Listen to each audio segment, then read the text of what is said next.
welcome back to the Boropolis podcast. As usual, I am joined with Nathan, and this week we have the absolute pleasure of being able to talk about yet another defeat for Middlesbrough Football Club in what has been a phenomenal start to the Championship season. Of course, it hasn't been a phenomenal start, has it, Nathan? But for the good of the podcast, early on in the podcast at least, I thought I would try and sort of almost mask a smile and pretend that I'm somewhat upbeat about having to talk about what happened on Saturday.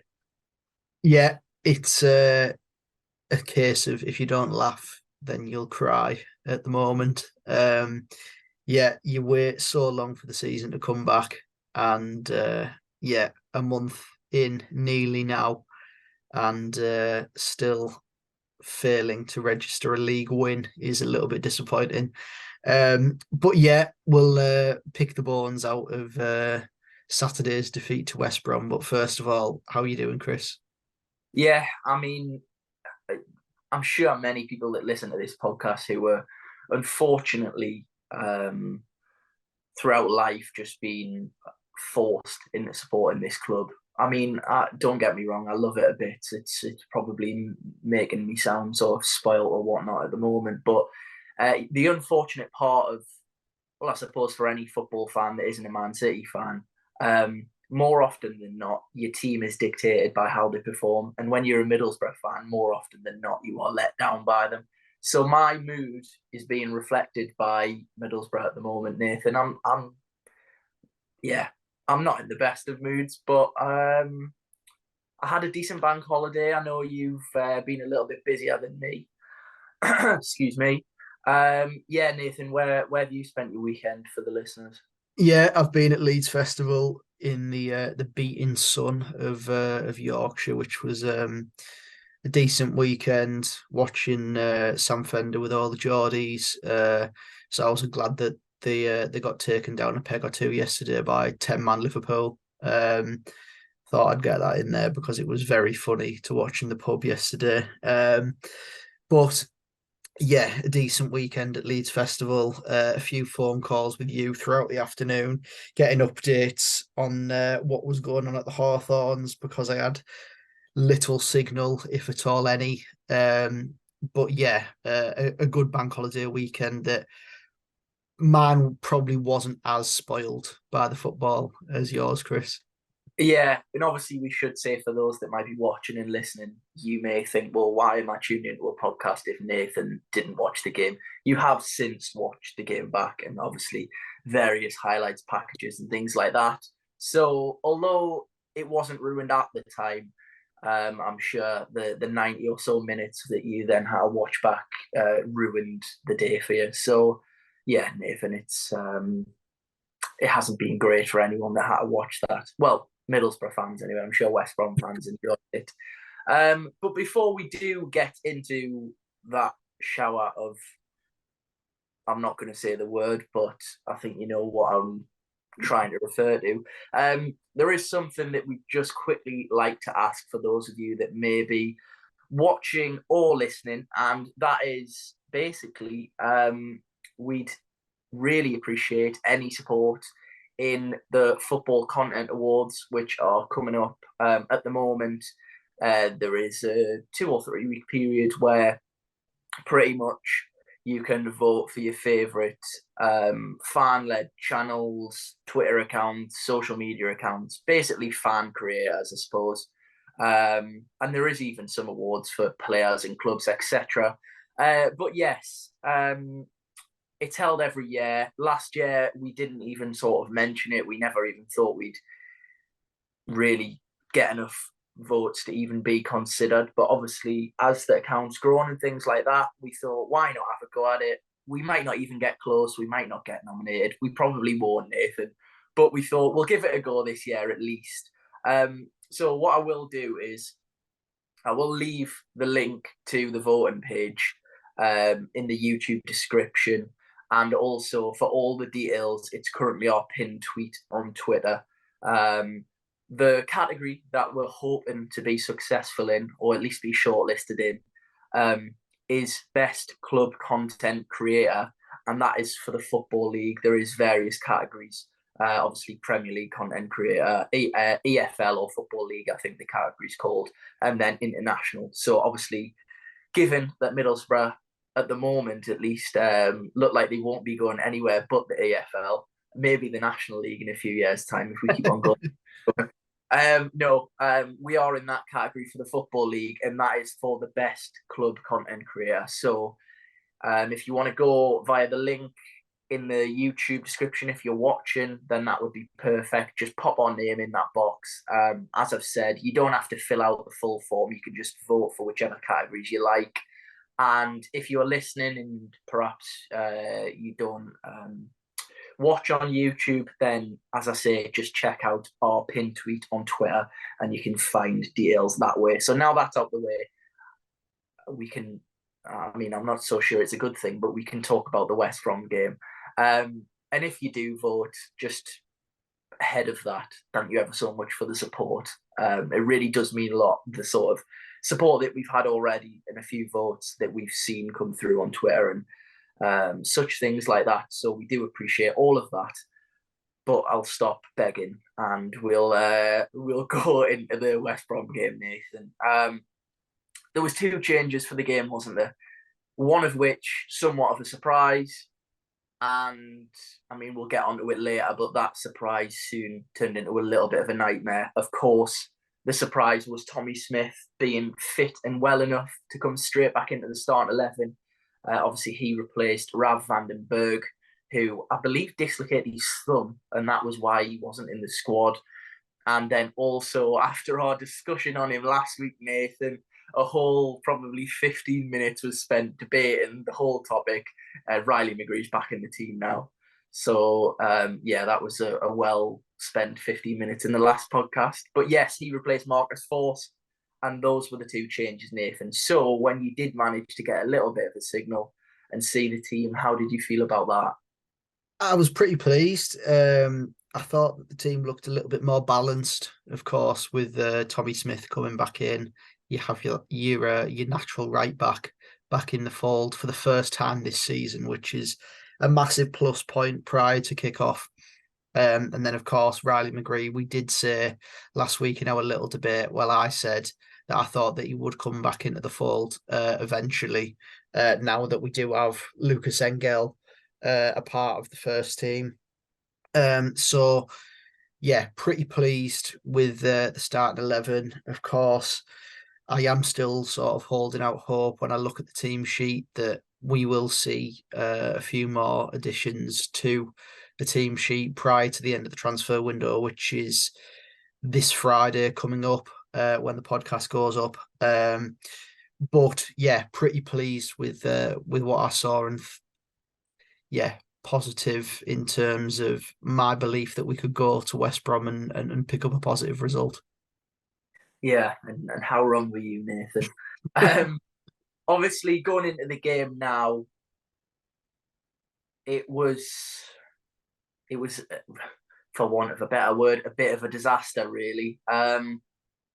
We had very few sort of spells in the game where I thought that we really managed to show what we showed in spells against Huddersfield last week.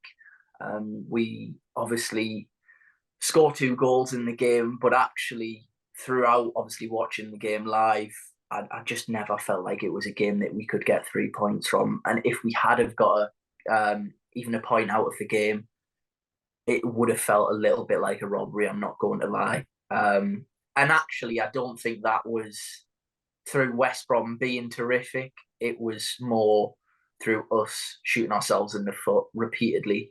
And that was sort of a theme throughout the game, wasn't it? Yeah, it was. From my perspective, it was a bit of a strange sort of first half for me. Obviously, not having signal at the weekend, I caught the first 20 minutes on my phone and was like sort of reading through the stats.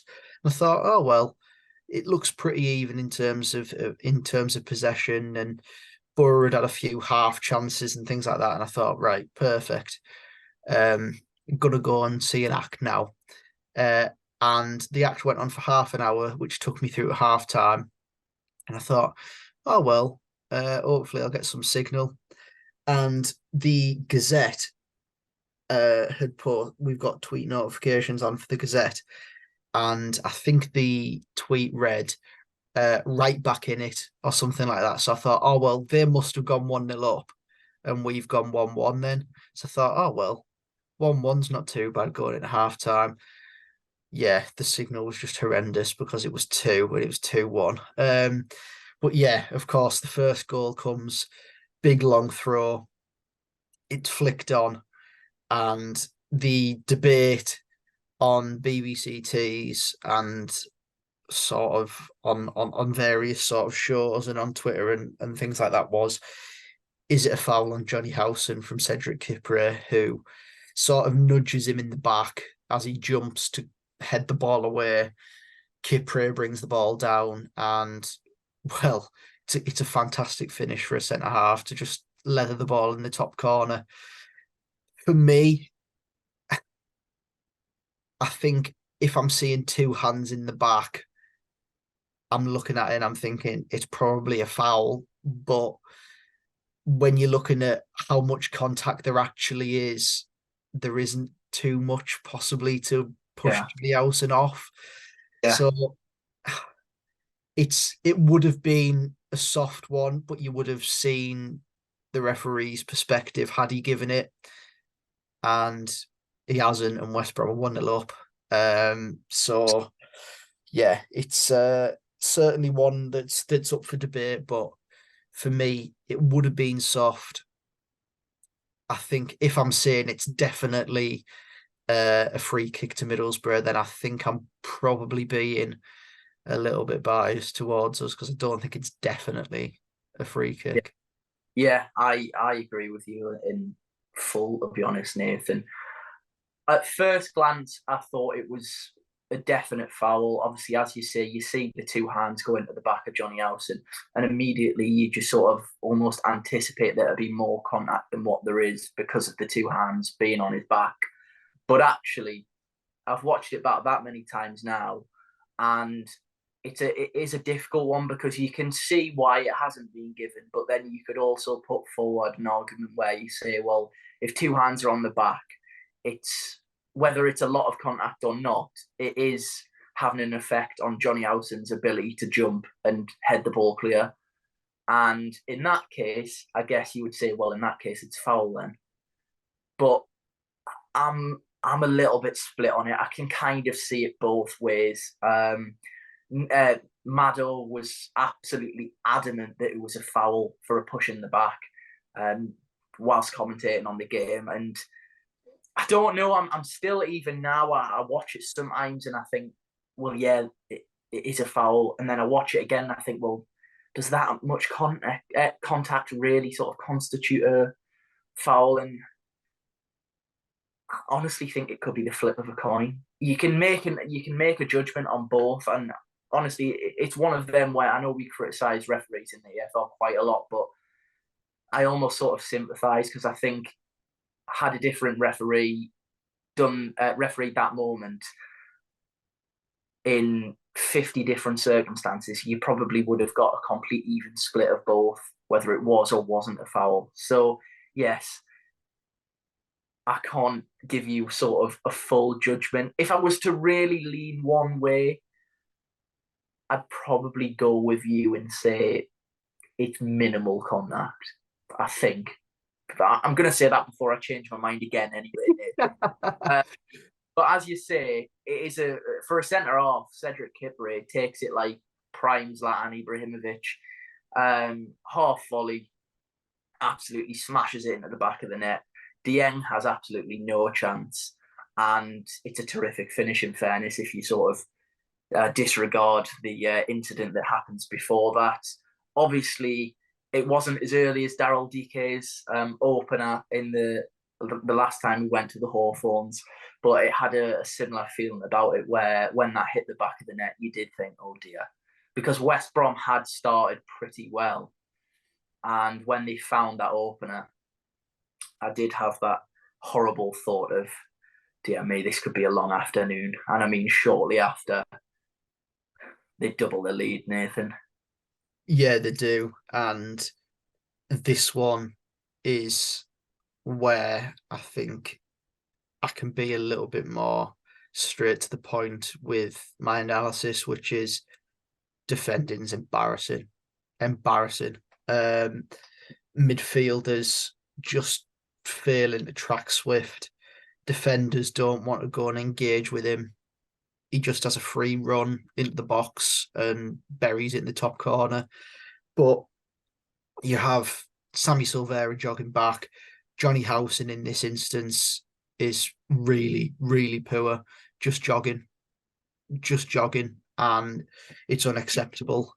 Swift does have sort of the reputation as being one of the better players in the division in the last sort of 5-10 years for being consistently good, but he doesn't have to do anything there. He just strolls into the Boro box, gets his shot away, and again, Senny Dieng's helpless to save that one right in the top corner.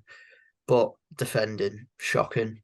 As you mentioned at the start of the podcast, Chris, shooting ourselves in the foot. That is the absolute definition of that goal. If you don't go and engage with the opposition players, then they'll go and hurt you. And it's cost us another goal there. It sends you 2-0 down away from home.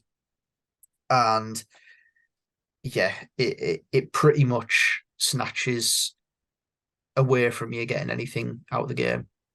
Yeah, it does. And you're absolutely right. I think at the time when I was on the phone at halftime trying to describe the goal before, obviously you'd seen it, I compared it to the Chris Willett goal at QPR away last season, and it is very, very similar. The player, obviously in this instance, John Swift, has the freedom of the whole of the stadium, just cuts through us like a hot knife through butter. It's so easy for him to get to the edge of the box and take his shot. And I've seen, obviously, the criticisms of Housen and Silvera, and they're both justified for this goal. And I think also the centre halves aren't really out to it probably quick enough as well.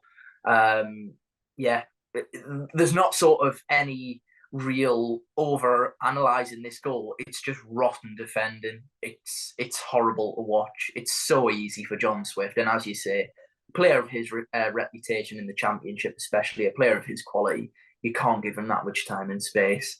And the way that he made it look was pretty much he just ran through a couple of mannequins and a training drill and wrapped one into the top corner. It's just so easy for him, and it's really, really, really, really poor. That's all that can be said, to be honest. There's no sort of airs and graces about it. It is just really rank bad defending from our standpoint. Yeah, it is. I completely agree with you. I mean, I play Sunday League, and it's like when your midfielders hung over on a Sunday morning and they can't be bothered to track back. It is that bad. And yeah, it's really poor. It pretty much kills the game, as I say. Boro do get one back before half time, which was one of the positives of the day. Two of the new signings combined. Silvera down the right-hand side this time rather than the left, as we've seen in the last couple of weeks. Down the right-hand side, has the beating of Matt Phillips, who was playing at left wing-back for West Brom on the day, and gets his cross into the box, and Emmanuel Latte-Lath is there. We were saying last week about his stature not being the tallest, but he rises above Kipre, he rises above Semi Ajayi, and he gets a really good header, goal bound into the corner and past Alex Palmer, and it's a really good header, a really good goal. And looking back on the game, as I say, it is one of the positives that our front man, who we've just signed, has now got off the mark after his miss last week, which he definitely should have scored. He makes this chance look relatively comfortable, just bullets the header into the ground and in the corner. Yeah, and I think perhaps, obviously, we have a small sample size to go off, but I think the sort of instinctive finishes like we saw where he doesn't really have a lot of time to think about what he's going to do might actually suit his sort of variation of finishing a little bit better. Obviously, we saw because of his pace, he can get in these situations where he's bearing down on goal, but he has quite a way to run towards and then pick which corner he's going to put the ball in or where he's going to try and shoot. And in this situation, he doesn't have long to think about it. He obviously jumps up the highest, rises, and does the perfect thing when the ball's coming in from across, heads it into the ground, and directs it right into the corner. And as you say, a real sort of, from a game that had so many negatives, that was one of the major positives that you could take away from it. The fact that he is off the mark, and obviously for strikers, especially moving into a very different league to what he's played in before, obviously that'll give him a whole load of confidence to get off the mark. And actually, even when the goal went in, it was really against the run of play, to be honest, because they'd went 2-0 up, and really, like a flash, Silvera just flies down the line, whips a ball in, and it's sort of just, I was almost watching the game thinking, what's just happened? Because it was all quite quick within the space of sort of 5 or 10 minutes. And I was a little bit startled. I was thinking, my goodness, are we actually going to get back into this game? What's sort of happening? I wasn't too sure at the time. But yeah, a positive nonetheless. A great header from Latte-Lath. And at that stage, you think, well, there's only one goal in it now. We've gave ourselves a mountain to climb, but the deficit's been halved, and we can really have a good go at getting ourselves back into this game. And I think everyone would have snapped your hand off for a point at that stage. For the remainder of the half, we didn't have any sort of huge chances. It was very much a midfield battle. West Brom still dominating that midfield battle, but not really sort of to the point where they were creating a whole host of chances. We get ourselves in at half-time, Nathan, and as I say, at the time you think, well, we've done okay here. I'm on the phone to you explaining what's happening at the time of the game. And I mean, of course we were 2-1 down at the point, but did I sound that negative on the phone? Yeah, a little bit. I can't lie. I mean, sort of expected after I've watched the first half. But yeah, you're sort of hoping at half time when it goes 2-1, you think, well, yeah, we haven't had the best first half there, but we got ourselves back into the game with the goal through Latte-Lath, and like a minute after Swift scores. And you think, well, we're still in the game. Just stay in it as long as possible and try and nick something. And yeah, they try their best to just make you look like a mug to the Boro. Straight after half time, and I mean straight after half time. Yeah. As we spoke about earlier, shooting ourselves in the foot. It was always going to happen, really, with the way that we want to play. And sometimes we play ourselves into a little bit of trouble. And in this instance, we play their striker through in on goal. Boro trying to play out down the left-hand side. And the ball gets played into Lucas Engel, the new signing. And he's just trying to recycle possession and go back to Dieng, and then you'd switch it out to the right-hand side and move out, which is fine. Apart from he doesn't spot Brandon Thomas Asante stood along that passing lane to Dieng, and he plays it straight to him. Asante does well, in fairness, in this instance, beats Dieng to the ball, rounds him, takes his time, composes himself, and just passes the ball in the near post. And that is game done, really. That is game, set, match. I know there's 40 minutes left of the game, nearly a full half, but you're playing away from home at one of the best defences in the league, and they're not going to ship more goals to get you level. And yeah, it's really, really unfortunate. But as Michael Carrick said, he takes the blame for that. He takes the blame for the way that we play. And if we ship goals that way, like we did with Vandenberg's mistake against Huddersfield in the Cup, then the blame lies at the feet of Michael Carrick, because that's how he wants the boys to play. And yeah, in this instance, it's just a shame that it's happened straight after half time, and it's killed any sort of build up of momentum or build up of belief in the team to go and get a result from the second half. Yeah, it did. And in all fairness, I must say, not that I would be particularly sort of want any Middlesbrough player to make a mistake, but it was a real nightmare. The fact it was Engel, and to be honest, I don't think he was. It's not like he had a horrific game. He didn't probably have his best game, but he also didn't have a horrendous game by any stretch. And obviously, this individual error really clouds his performance.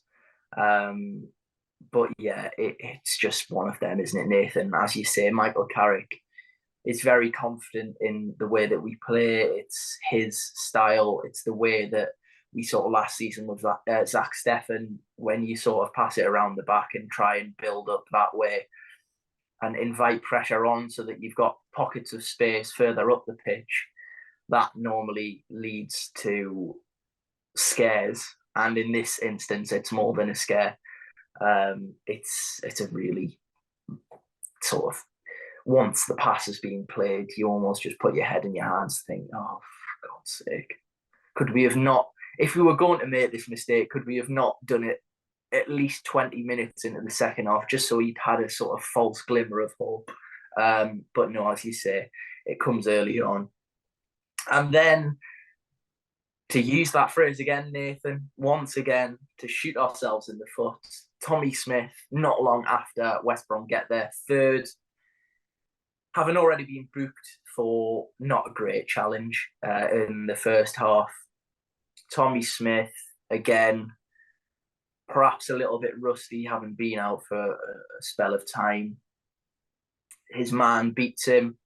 I think it's Phillips. And yeah, it's just one of those, a fullback's instinct. Perhaps he should know better given his experience, but he's beaten and immediately thinks, I've got to stop him.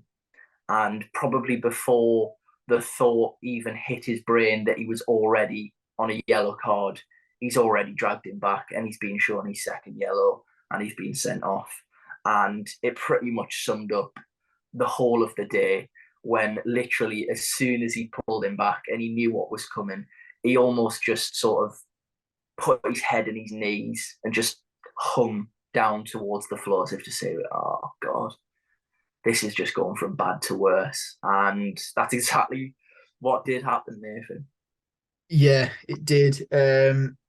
He's shown that red card, and yeah, 10 men, 3-1 down just after half time. You've got 40 minutes to play with 10 men against West Brom, and you're thinking, oh, this could really be a whitewash this afternoon, or at least I did anyway when I was getting the result through. And yeah, I was just sort of hoping, right, damage limitation now, get beat 3-1, just get out of there. Like, game's done. And in fairness, the boys stuck in there and they didn't just fold completely. I think West Brom fans will be perhaps a little bit disappointed with not going on and extending that lead further against 10 men. But yeah, Boro did well to sort of stick in there. Of course, Carrick did bring Paddy McNair on to play in that right back role. But yeah, it was definitely game done at 3-1. And then with the red card, that was definitely nailing the coffin. Yeah, you give yourself Um, time, don't you? And then also sort of add in sleet, hailstones, ice, all on that pelting in the back of the head, yeah, uh, and 100-mile-an-hour winds, whilst climbing that mountain. And actually, another of the few positives, when obviously, as you say, we brought on Paddy McNair, but we also brought on Isaiah Jones, who, in fairness to him, come on and made a real impact. And there was times where, because we were down to 10, he was literally getting the ball on the right wing, beating 3 or 4 players. And I think he got a few shots off. Obviously, he hits the post at one stage, goes really close there. And, in those situations, I think from Michael Carrick's perspective, he's probably looking at the game thinking it's somewhat damage limitation at this point. And the players that he sends on, he wants them to work the socks off for one, but also basically go out there and prove him wrong for starting as substitutes. And I think Isaiah Jones did exactly that. He was a real bright spark when he did come on the pitch. And yeah, that's one. Extra positive. Obviously, you've got to try your best to pick them out of days like Saturday. But yeah, I think, as you say, West Brom fans probably will look back on the game and think actually that the score line probably doesn't really reflect the game from their point of view. I wouldn't say, I don't think any 4-2 defeat ever flatters the team that were on the receiving end of the defeat, but I think it could have been a whole lot worse. And as you say, a little bit of credit has got to go for them. The fact that they do get it back to 3-2, obviously, cross into the box, handball, Marcus Forss sticks away the penalty. And even at that stage, I've got to be honest, I never felt like they were going to get the equaliser. And that might be really bad, but sort of my level of enthusiasm and level of belief in the team, having seen everything before that, was really quite low, to be honest. And yeah, I mean, what can you say, Nathan? well, we do have our little bit of sarcastic laughs and things like that, me and yourself. And of course, me having no signal, I was sort of relying on you to give me updates. And I was obviously joking on saying, yeah, we're getting it back to 3-3. Like, just had no indication of what's going on in the game, but saying, no, we'll draw 3-3 here, even though we're down to 10 men and probably getting battered in the game. And then message comes through, penalty, 83rd minute, forced to take, 3-2, all in caps locks, we might be back. And me seeing this, I'm just thinking, we're not back. We are complete. It's probably not even 3-2. I thought you were completely having me on. And I think I just put, yeah, you're chatting rubbish, obviously.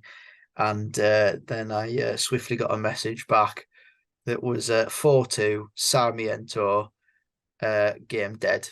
And yeah, it was another goal to concede. I know it's 10 men and the boys are probably absolutely out on the feet, but defensively again, it is like really, really poor. Sarmiento has the ball in the corner and he's sort of just keeping the ball down there on his own. And Boro are trying to make tackles and he keeps retaining the ball back off the tackles. It sort of gets recycled and played through a gap by the one and only Alex Mowat, who plays the ball in between McNair and Hackney, I think it is, down that right hand side. Sarmiento's in the box, and from about 8 yards out, unchallenged, as Dale Fry stands there and just tries to shy away from the ball instead of going to close him down. Sarmiento launches the ball in the top corner past Dieng, 4-2. As you said to me, game dead. And yeah, a long afternoon for the Boro was finally at rest. Yeah, I think that's what they call the final nail in the coffin, Nathan, and it certainly was for Saturday's game. And yeah, look, obviously it makes it so much more difficult, as we said, going down to 10 men. That's obviously a given. But the manner in which we seem to, especially so far this season, and it's always been a theme sort of throughout the years of following Middlesbrough, and to be honest, even in certain circumstances last season under Michael Carrick, we just have this real ability to shoot ourselves in the foot, and it's almost like you see that sort of meme all the time on Twitter where it's basically someone holding a gun to the back of their own head, thinking that it's someone else's. It is just literally we are our own worst enemies at times. We really are. And listen, I know we'll get onto the sort of recruitment side of things and what we still need, and that doesn't help at all. But in terms of just looking at the game and looking at where it's gone wrong, my oh my, there's some real bad defending.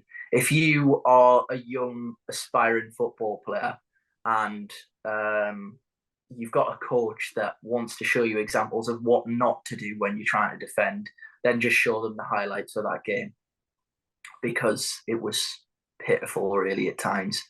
And look, there is varying reasons why that was the case. Sometimes it's individual errors. Obviously, we saw that with Engel. And look, I guess you could put it down to multiple individual errors. And in for some of the goals, it becomes one collective big error.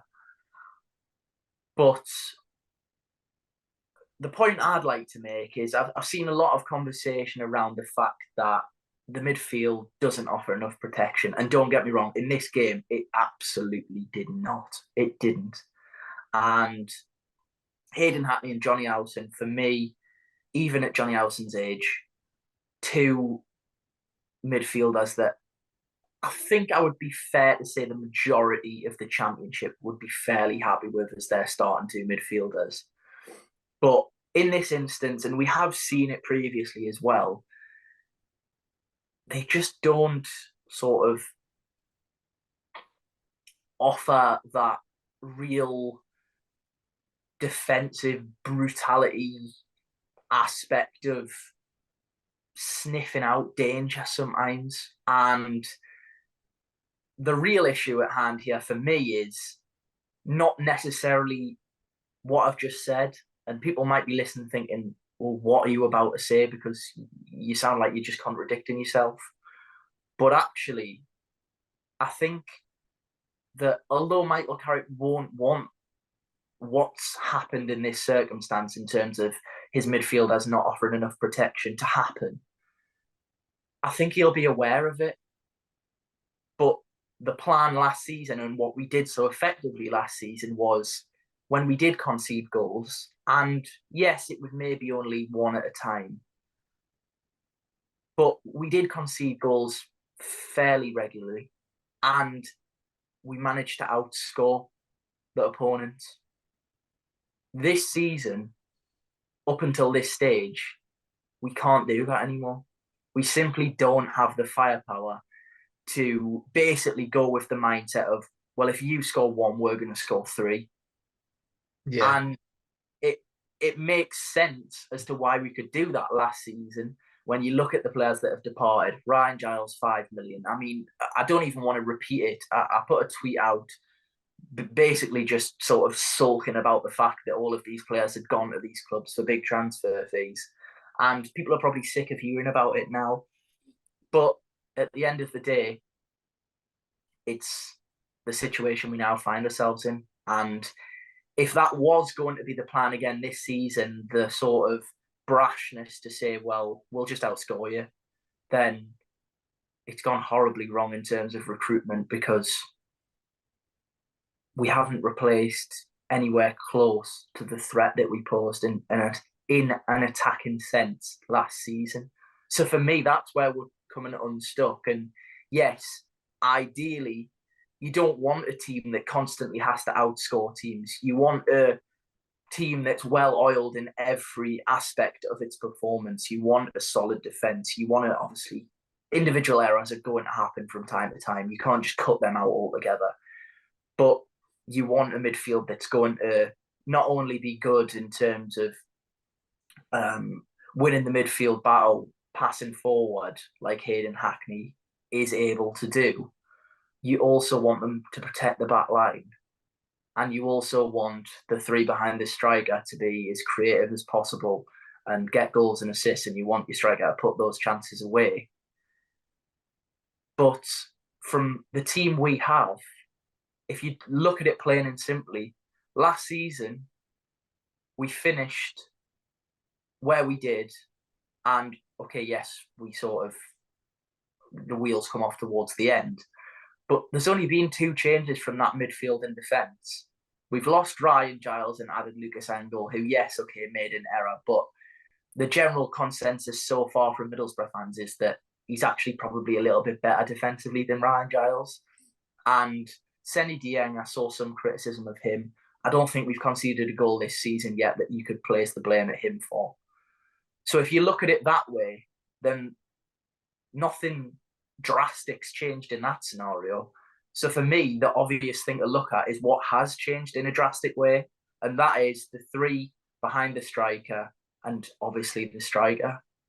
So if that was the plan going into this season, and we thought, well, yeah, we're just going to outscore teams again, surely the recruitment and even Michael Carrick would have known that we're going to have to bring in a certain caliber of player that is able to replicate the types of numbers that we saw from our forward line last season. At the moment, there's been a few glimpses of signings. Morgan Rogers in the 10. Yeah, there's been promising signs there. Don't get me wrong. Sammy Silvera, we've saw from him some promising signs. But both of which, and again, I'll go back to it, if the plan was we're going to outscore you, both of which, for me, from what I've saw, should have been development/squad players with real firepower coming in to replace those that left. So you can probably tell, Nathan. I mean, it's infuriating because it's a whole like back and forth of, well, we want to compete, but judging from the recruitment so far, I don't think that's a necessity almost, because they aren't signings that you look at and think, well, they're really going to have a go at this. But then you also throw into the mix the fact that for years and years, we've all cried out for a more sustainable model in terms of lower transfer fees, building players up, selling them on for more. We all know what we've discussed, the sort of Brentford Brighton model. But there's got to be a happy medium for a club like Middlesbrough, in my opinion, as a fan. And at the moment, I don't think we found that. No, I agree with you, Chris, and you've raised a really interesting point there. And just on sort of the same topic of conversation, I'm not a massive fan of XG as a sort of metric, but in terms of XG against so far this season, Middlesbrough's XG against is 4.08. So for those that don't know, the quality of chances that we're conceding should sort of level out as us conceding 4 goals. Middlesbrough's actual goals conceded is now 9 for the season, which goes to show that either you're very shoddy defensively or you're very unlucky to almost double and more your XG conceded. So I think that goes to show pretty much that the defence isn't doing quite as well as it should be. Boro are shooting themselves in the foot, which is probably going to be the title of this podcast as well. And really, it's simply not quite working as well as it was last year, as you say, Chris, because the firepower that we had last year would pull us out of the mud a lot of the time, where we'd go 1-0 down and you'd think, well, it's not the end of the world because we're definitely going to create chances, more than likely going to put them away. And I'd probably be shocked last season in games if we just score one, Yeah. really, because more often than not, we'd go and we'd see 3-1s, 4-0s, 5-1s, even in some instances, and we'd just put teams to the sword. And looking at the starting 11 for Saturday, and you're looking at some of the players, as you mentioned there, Rodgers in the 10, Silvera, Latte Lath, of course, is the new side in. I think it's a little bit difficult to give true judgment on him yet because we've only seen 2 games from him. But you just look at that and you think there's a massive Tubrac pump shaped hole left in the team in terms of a player that scored 30 goals. Marcus Force couldn't get in the side on Saturday. He scored double figures last season. Of course, Cameron Archer came in January, scored double figures from then on. Aaron Ramsey came in January and nearly scored double figures. And you just look at the players that we're left with from the front line from last season. Crooks chips in, but isn't going to start games from now on. Riley McGree chipped in last season at times, but as I mentioned last week in our little debate, doesn't chip in enough for me for an attacking midfielder.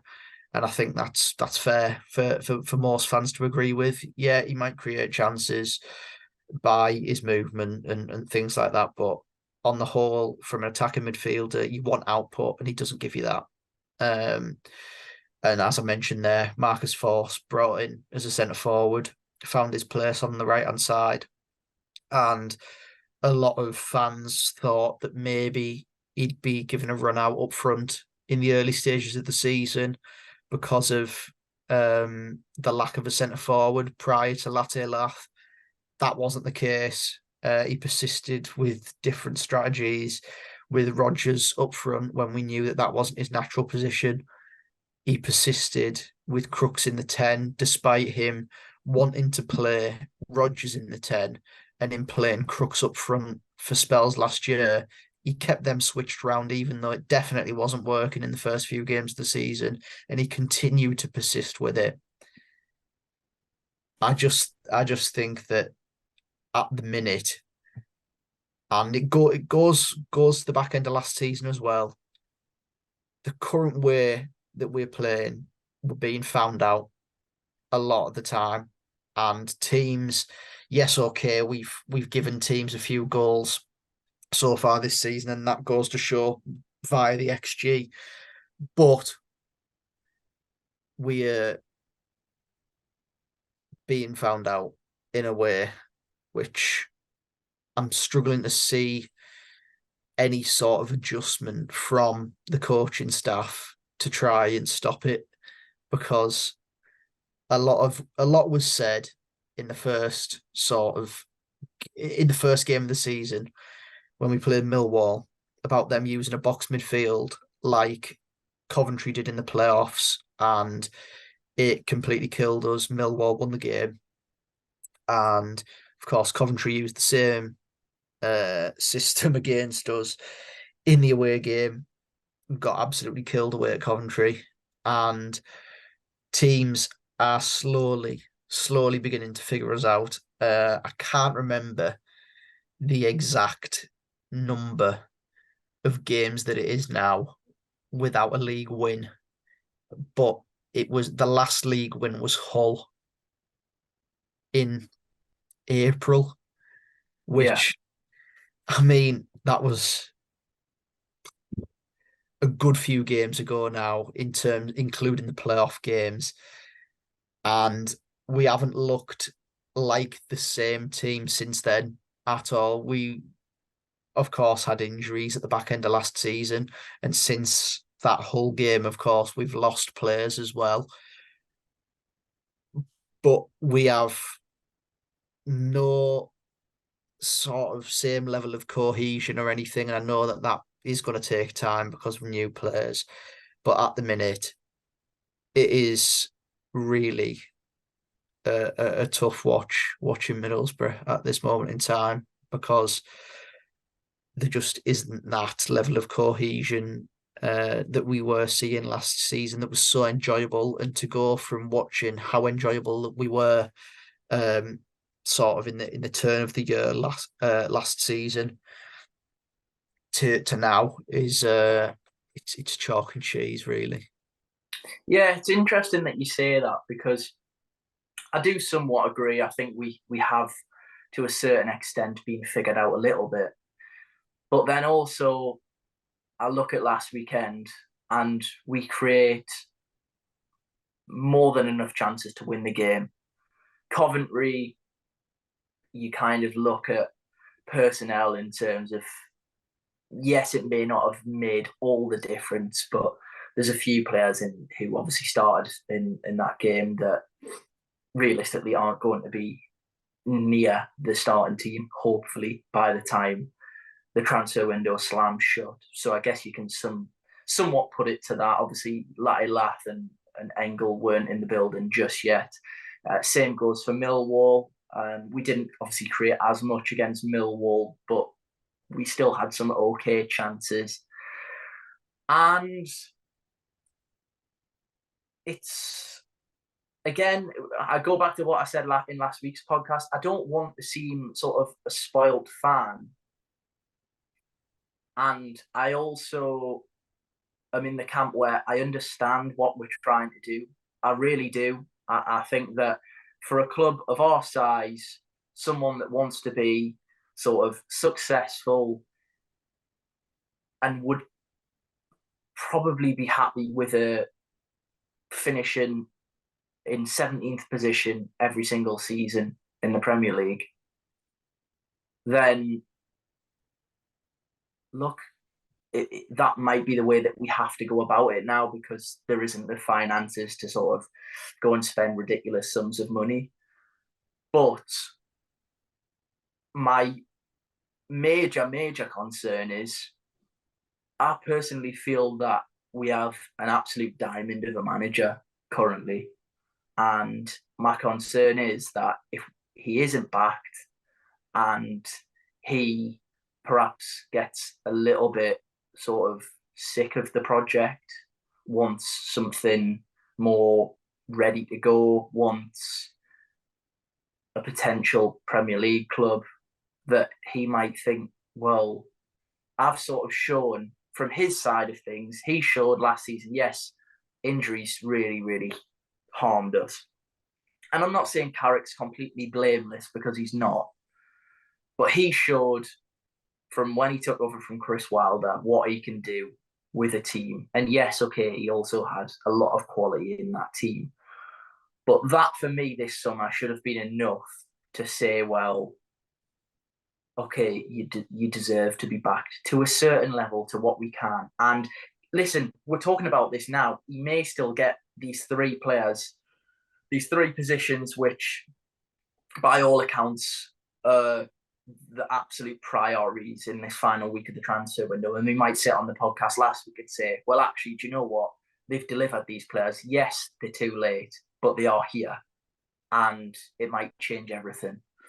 Not that I'm hugely confident that is going to happen, but I just feel like at the moment, we've sort of got to the crest of a wave. had a bit of a dip, and then when you really need to sort of boost it back up again and have another real go and back the man in charge, I just worry a little bit that we're going to waste the opportunity of having such a good young English manager at our football club. And he may get sick of the project. Not now or not in the next few weeks, definitely not. But the more the season goes on, a lower Premier League club might sort of look at the situation and think he's doing the best from what he can out of the players that he has, and we can offer him basically better tools to do a better job with.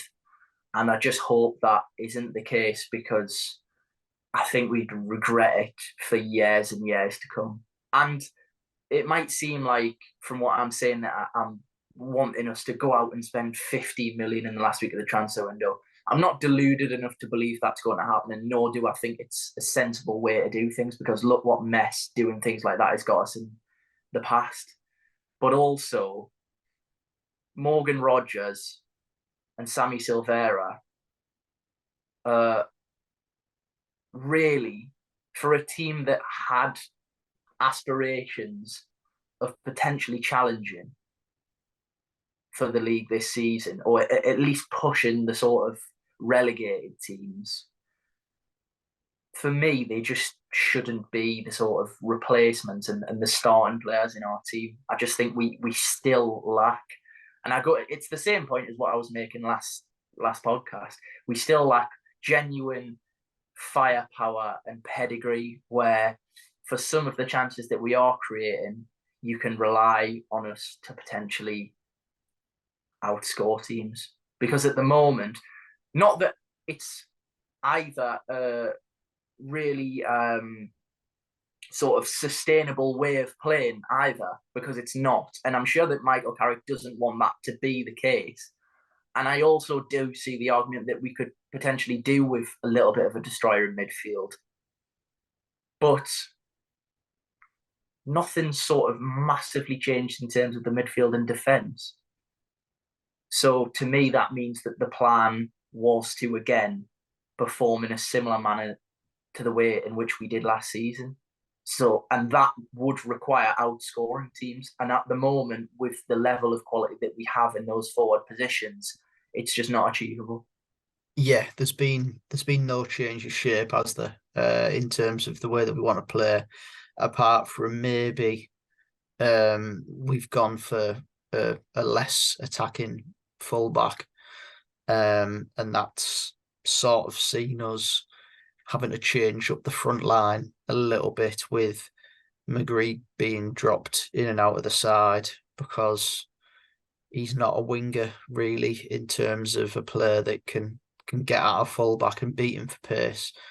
He's more of your midfield technician that wants to pick up pockets and things like that. But yeah, you're right. There's been no change of shape or the way that we really want to play. You still sort of see similar patterns of what we want to do, although it's a little bit more. It's just a little bit more rigid at the minute. There's no fluidity about it, in terms of the way that you look at that goal that we scored against Preston last season, the opening goal of the game, with Akpom and Archer, and the movement in between the lines from those two, Howson playing it into Akpom into Archer, Archer back into Akpom, and goal. You're not seeing any of that movement from your forwards as of yet, and hopefully that'll come with understanding, and hopefully things will click into gear. But as you say, we're now 9 signings in to this summer, and the fact that we think that Carrick hasn't been backed shows that these players are being brought in as sort of squad bolsterers, and we haven't quite gone as of yet and sort of signed a few names where you look at and you think, oh yeah, those are really going to make an impact on that Middlesbrough side. Of course, there is still a week left of the window, and it's been said that Boro are looking to sign 3 players, hopefully, by Friday in a number of positions. And hopefully they do get the deals done for whoever the targets are. But as you say, the holding out hope for me is it's probably not there really. Although in recent times Borough have done some good business. They had a really, really good January just gone, and a pretty good summer last year, really. All things considered. Apart from the manager in charge, didn't really want to be here at the time.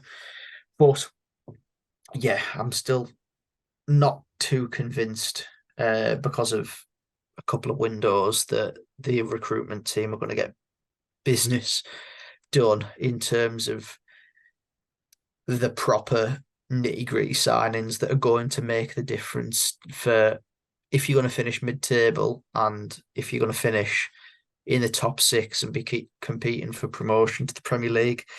So hopefully they get the business done, but I think that we're both sort of holding some reservations on whether the business will actually be done. But the proof will be in the pudding. We'll see on Friday, and we'll reconvene in a week's time. And I'm sure you'll have a lovely rant for us, Chris, if it doesn't fall the way that you want it to. Listen, Nathan, there would be nothing that pleases me more than if I can come on the podcast next week and say, why were we all so worried? Why did I make myself look a fool and think that Carrick might get sick of the project or that he hasn't been backed? And I'd absolutely love that. But I think it's not so much the current recruitment team, it's more just historically we've been scarred from deadline days where the sort of line from the club is, yeah, we're going to be working hard to get deals done, to get these players in that are really going to change the way in which we sort of not play, but sort of change our aspirations for the season. And we've been let down in the past, and I'm probably a little bit scarred from that. But yeah, we've left it late, haven't we? But they still have time, and as you've said, hopefully they can get these deals done.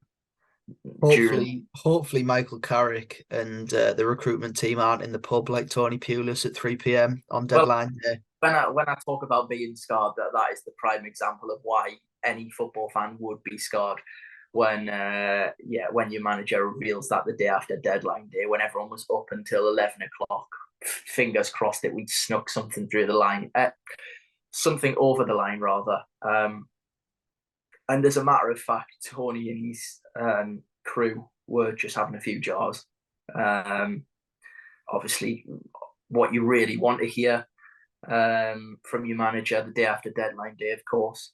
But yes, Nathan, it seems like it's gone on for so long, this transfer window. I think because we've had such gaps where we signed, what was it?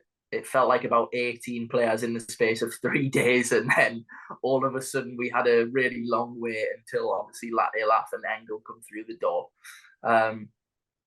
But yeah, there has been periods where there's been a few concerns about whether we can get the deals done. And there's obviously still those concerns around. But as you say, there's still time, and I'm crossing everything. And I'm sure many Middlesbrough fans that listen to this podcast and those that aren't as well are doing the exact same. I know you will, Nathan. So yeah, I guess somewhat judgment has to be reserved until that window slams shut. But we can only live in hope, Nathan. We can only live in hope. Before the window does slam shut, we do have a cup game to talk about, Nathan. And we did get a comment, I think I mentioned it in a previous podcast, basically at our disregarding of the Carabao Cup before the Huddersfield game, basically saying that it's the only trophy that the club's ever won, and it shouldn't just be sort of cast aside. Um, if the same person is listening, I do understand your point, but unfortunately, I'm going to do the same thing again. My priority as a fan is always trying to gain promotion. And as far as I'm concerned, all that Tuesday is an opportunity for the second string players to get a good run out, and a win is a bonus. But anything sort of more than that, if we did get knocked out, I certainly wouldn't be devastated. No, I echo the same thoughts, and it's not a sort of shade on the cup or anything like that. It's we're a championships team now. At the time when we won the cup, we were an established Premier League side that had no worries really about going down at the time. We had a really, really good side. And I mean, as the proof is in the pudding, we won a cup at the time. We were in Europe in the following seasons. And now you've just got to sort of live in the now and sort of accept that we support a championship team now. And for mine and Chris's lifetime, really, we've been a championship side. And as a result, we don't really care about the cups unless we get Liverpool or Man United away. And I mean, usually when we get Man United away, we beat them, like as if it's nout, really. But yeah, I'd love a win on Tuesday night against Bolton. Um, because I'm living the dream, or living in the dream of Lincoln City in the third round. They've got Sheffield United in the cup. So hopefully the Imps do the business, Boro do the business, and it finally comes round. We'll be living in hope of avoiding Newcastle for all that's holy, because do not want to play them. That's It's sort of a strange one for me because I don't actually have any Newcastle supporting mates, but I know that you do, Chris. Yeah. And the thought of playing them would be quite terrifying at this moment in time. Um, but yeah, of course, you want your team to do well, but if we get knocked out, I couldn't really care less because I prefer to focus on the league. But one thing that must be said is that despite the dire start to the season, Boro and the away support is just a joke, really. Yeah. Sold out at West Brom on Saturday afternoon, and they've sold out 2,800 tickets for Bolton on a Tuesday night in the Carabao Cup second round. That's just ridiculous for the town that we live in as a small town in the northeast to take the numbers that we do everywhere around the country. It's truly astounding, and it does make me proud when I was at uni and things like that, and saying, "Oh well, I support Middlesbrough," and they see that we take good numbers everywhere around the country, and think, "Well, that's just a bit strange for a little town to be able to attract so much," but just goes to show that a lot of people love the football club, and yeah, hopefully the away following does finally get a little bit of joy. Of course, they did have the Huddersfield one, which they sold out as well. But yeah, another win at Bolton and then a trip to Man United or Liverpool would be fantastic again. Yeah, and by all means, those that have heard our comments on the cup may well say, well, if you have that view of the sort of earlier rounds against the lesser teams, then you shouldn't be the ones that are gloating and celebrating if you beat the big teams. And I'll happily hold my hands up. I would do exactly that. I would be a fair weather cup fan and be absolutely delighted and revel in it if we were to beat one of the big boys again. So yes, I'm a hypocrite in that sense, but at least I'm admitting it. Yeah, I guess the sort of real attention once the transfer window is done and dusted will of course be back to league action. And again, it has the sort of pre-Huddersfield feeling to the game where you think this is a great opportunity to really get our season underway and hopefully get those first 3 points of the season, Nathan. Yeah, it does. And it is QPR at home. It's the final game before the first international break of the season as well, which is an absolute killer, but perhaps it's coming at quite a good time for us. Uh, which is horrible to say so early on in the season, really. But without a win in the first few games is, yeah, it's making me not want to watch Middlesbrough at the minute. But yeah, QPR at home, you're looking at that and you're thinking, come on, you've got to attack that game and try and get 3 points. And I'm not doubting that they haven't in the other games, but you're looking at QPR and you just think, in fairness, in the last few weeks, they've sort of turned it round a little bit in some of the performances that they put in, but the results have still continued, defeat after defeat. They've got Gareth Ainsworth in charge, who is a manager that has a certain way of playing, and as much as QPR fans love him for being a club legend, I don't think that they're on board with the Ainsworth project quite yet. And of course, they've lost a few players. Of course, Seni Dieng's now with Boro. Chris Willock looks like he's heading out the door. He hasn't been included in the last two squads for QPR. There's a bit of speculation around Ilias Chair as well, as there was earlier on in the window. So you've got to look at this and think you've just got to go and get 3 points. And if you don't, then next week's podcast is going to be a hell of a podcast, Chris. Yeah, yeah. Can you imagine? I mean, I really don't want to tempt fate, and I certainly hope this isn't the case.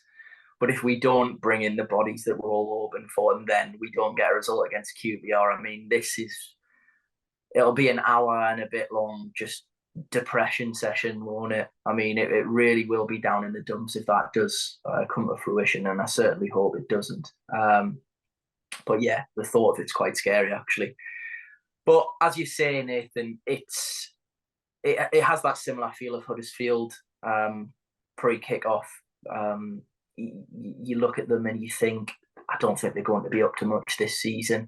I think Gareth, after the first game of the season when Watford stuck, I think it was 3 or 4 past them, Gareth Ainsworth pretty much said in his post-match press conference, we can have some good moments and hopefully, yeah, we can all pull together and try and stay in this league, or comments sort of similar to that. And I mean, if you're a fan listening to your manager say that after the first game of the season, then you really ought to be seriously concerned. And that, I mean, that just goes to show where they sort of view themselves in terms of their aspirations for this season. So, look, we can't discredit them because the way that we're playing at the moment is not even better than what they have done so far this season. But hopefully we've got some new personnel in. Hopefully we've come off the back of a convincing victory in the cup, and that'll build a bit of momentum. And hopefully, Nathan, we can just get those first 3 points, because you said something to me before we'd even started recording, and you said something throughout this podcast actually, which is the difference in terms of results and the actual feel of the sort of desperation for that first 3 points. It does have a little bit of a feel of the start of last season. Fortunately, in this case, our manager doesn't want to actually just walk out at any given moment. So that's a real positive. But in terms of results, there is that desperation starting to creep in. And yeah. I just hope that we get the job done. And I hope we sit down to record this podcast next week, Nathan, and we can just really have our first real positive podcast of the season. We can thank everyone for all of the votes for the Football Content Awards. We can have a real successful deadline day with plenty of excitement, and then win the game. And then we can just think the international breaks here. Michael Carrick's going to have his new boys out on the training pitches for 2 weeks, getting that magic back into the boots of all of the players. And then we can just set sail on HMS Pistol League from a slightly delayed start. Yeah, it sounds perfect to me. That, hopefully, as you say, fingers crossed, get a few bodies in this week, play QPR on Saturday, win the game, get 3 points, and then after the international break, head to Ewood Park and just let's attack this league, see what it's about. Yeah, you nearly said a quote that was dangerously similar to a famous Steve Gibson quote from a few years ago, which we all know how that ended. So let's not put the kiss of death on that. But yes, I think that's us done for this week, Nathan. I must say, for those of you watching on YouTube, you may have seen that Nathan is wearing the away kit for this season. I personally love the kit. So yes, Nathan, well done to you for repping that in this episode of the podcast. Yeah, it's lovely, lovely kit, and it is very Boca Juniors like, which, yeah, it hasn't quite got a shine out of Piero quite yet, but you never know. Yeah, we live in hope for things to do with Middlesbrough Football Club. But yes, we will leave it there, Nathan. And as always, we will thank those of you who've got to this point and watched on YouTube or listened on your podcast provider. I'm going to shamelessly say again, please do vote for us. Obviously, you may have seen on our Twitter account that we've retweeted votes that basically all you have to do to submit a vote via Twitter is just copy that exact tweet and tweet that, and that is fine. That counts as a vote. Or obviously, you can do it via the link that we will include in the description, and obviously the pinned tweet on the Boropolis account. But yes, I will stop begging for votes, and I will say that has been another episode of the Boropolis podcast. And hopefully we come to you next week with a whole bucket load of positivity. Thanks again.